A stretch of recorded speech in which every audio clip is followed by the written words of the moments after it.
I watched a video that meticulously details the creation of a suona, a traditional Chinese musical instrument. The process is quite intricate, involving several distinct stages for each component of the instrument. Here's a breakdown of how a suona is made. Hollowing and shaping the wooden body. First, a cylindrical piece of wood is hollowed out. This is done by inserting a metal rod into one end and using a bow drill-like mechanism to rotate it rapidly, generating friction and smoke to carve out the core. Next, a small metal sleeve is hammered into one end of the hollowed wood.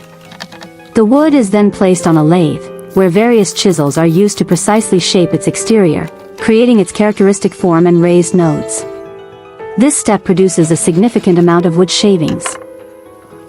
Finally, a hand drill is used to create a series of precisely spaced finger holes along the length of the wooden body. Crafting the double reed. Thin strips of bamboo are carefully selected. These strips are then meticulously scraped and shaped into a double reed, which is essential for producing the suona's distinctive sound.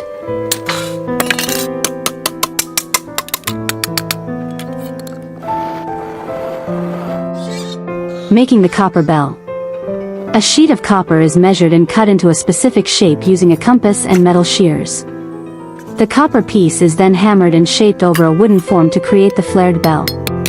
The edges of the bell are soldered together using a torch and solder. The shaped copper bell is heated with a torch and then quenched in water, a process that hardens the metal and gives it a unique patinated finish. Further hammering refines the shape and texture of the bell. Creating the copper ring and mouthpiece. A copper ring is filed and hammered to fit snugly around the wooden body.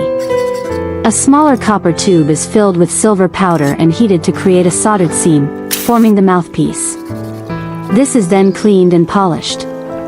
Assembling decorative elements. Wooden discs and beads are cut, drilled, and polished. These pieces, along with the copper mouthpiece, are then carefully assembled onto the top of the suona, forming its distinctive decorative structure. Final assembly and testing. The wooden body, copper bell, and mouthpiece with the reed are all brought together and assembled. The craftsman then plays the finished suona, demonstrating its sound, which marks the completion of the instrument.